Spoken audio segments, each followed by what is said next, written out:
आइन ने ताहयात नाअहली का नहीं कहा, ये हमने कहा है। नाअहली मुद्दत केस में चीफ जस्टिस के रिमार्क्स। उन्होंने कहा कि मुल्क तबाह करने वाला 5 साल बाद अहल हो जाता है। क्या सिर्फ कागजात नामजदगी में गलती हो जाए तो ताहयात नाअहली है? एक जनरल ने ये शक डाल दी तो क्या हम सब पाबंद हो गए? कहा गया सादा कानून साजी से आइन में तब्दीली नहीं की जा सकती, मगर हम आइनी तरमीम कलअदम कर देते हैं। क्या हमारी पार्लियामेंट में बैठे लोग बहुत ज़्यादा समझदार हैं?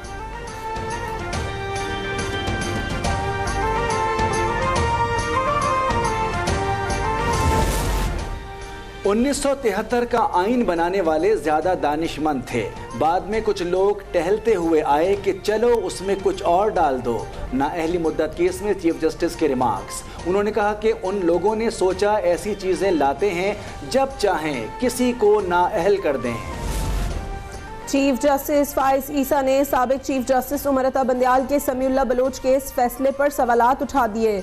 उन्होंने कहा कि इसहाक खाकवानी केस में 7 रुकनी बेंच फैसला कर चुका था, 5 रुकनी बेंच ने वो फैसला क्यों ना देखा? पार्लियामेंट ने तय कर दिया नाअहली की मुद्दत 5 साल है। जस्टिस मंसूर अली शाह ने कहा यह सिर्फ नाअहली की मुद्दत है, डिक्लेरेशन और तरीक़ेकार का तयन नहीं हुआ।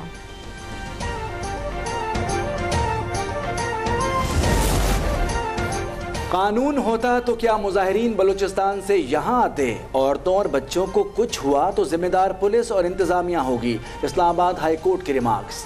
जस्टिस मोहसिन अख्तर ने कहा कि वफाकी हुकूमत को समझ नहीं आती मामला कहाँ लेकर जा रहे हैं। मुजाहिरीन भी कुछ ऐसा ना करें जिससे आपके मकसद पर हरफ आए। तहरीके इंसाफ को बड़ा रिलीफ मिल गया। शाह महमूद और जैन कुरैशी को इंतखाबात में हिस्सा लेने की इजाज़त मिल गई। Sindh high court election tribunal ने कागजात नामजदगी बहाल कर दिए। शाह महमूद एन 214, थरपारकर 1 और जैन कुरैशी एन 214 से इलेक्शन लड़ेंगे।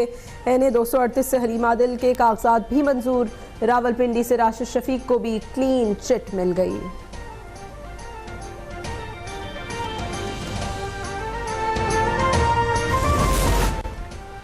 पीपल्स पार्टी सिंध की तमाम नशिस्तों पर उम्मीदवार खड़े करेगी। बेशतर पुराने खिलाड़ी ही मैदान में उतरेंगे। पीपी ने किसी जमात से सीट एडजस्टमेंट नहीं की। चंद दिन में उम्मीदवारों के इंतखाबी टिकट का फैसला कर लिया जाएगा।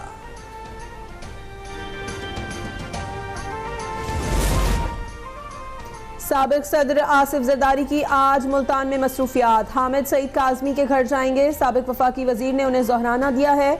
मुतअद्दिद सियासी शख्सियात से मुलाकातें भी आसिफ जरदारी के शेड्यूल में हैं।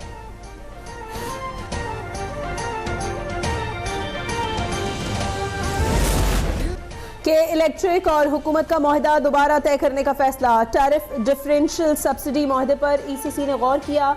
वजारत कानून ने भी मंजूरी दे दी। मुआहदे के बाद शंघाई इलेक्ट्रिक की सरमायाकारी में दिलचस्पी बढ़ेगी।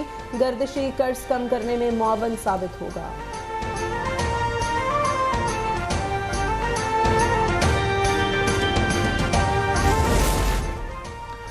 माली साल 2022-23 में मुफ्त बिजली के इस्तेमाल की तफसील सामने आ गई। बिजली कंपनीज ने मुलाजमीन को 10 अरब रुपए से जायद की मुफ्त बिजली दी।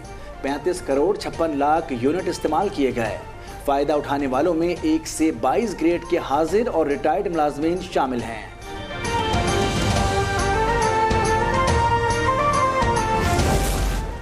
IMF की शराइत पर अमल जारी है। फेडरल बोर्ड ऑफ रेवेन्यू की तंजीमें 9 कर दी गई। 8 रुकनी बोर्ड मामलात देखेगा। वजारतों को सेक्रेटरीज, जामियात से 2 माहिर मौशियात शामिल होंगे।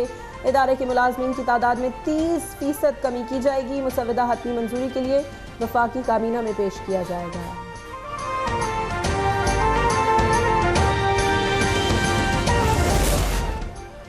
फवाद चौधरी का 4 दिन का जिस्मानी रिमांड मंजूर। एहतसाब अदालत इस्लामाबाद ने नैब के हवाले कर दिया।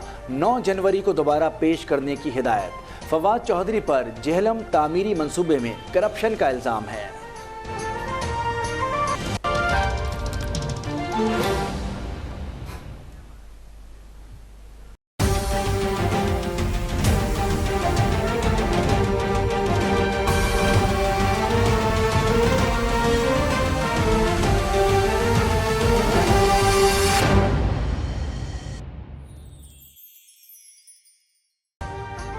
अभी सब्सक्राइब करें ताकि कोई खबर रह न जाए।